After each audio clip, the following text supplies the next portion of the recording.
does not matter what type of tropical system threatens your home.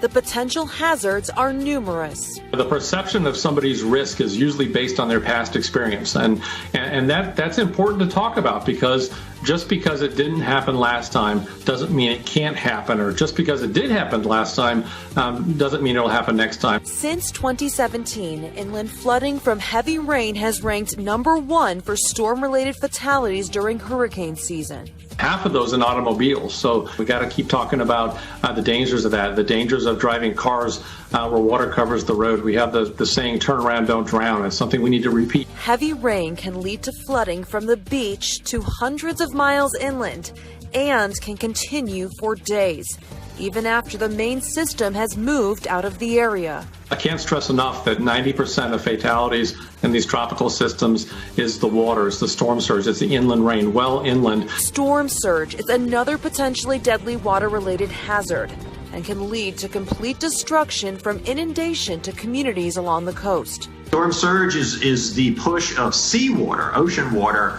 onto land by the strong winds of hurricane, whereas traditional flooding is fresh water, typically originating from heavy rain.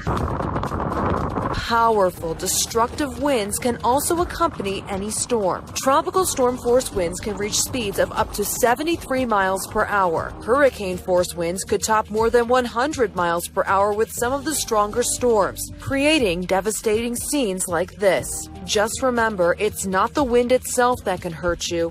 It's what's in it. The trees, it's the debris, fences, everything else you can think that's in that. That's what causes so much damage.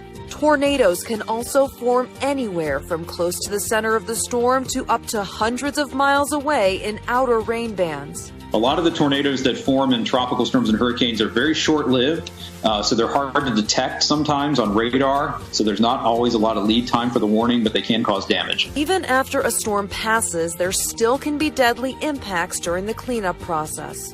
Cardiac arrest, it's health issues, it's, just not having, access, it's hot out there, you're outside working to clean up, it's all these factors. We will be here for you on Weather Nation before, during, and after the storm. For Weather Nation, I'm meteorologist Meredith Garfalo.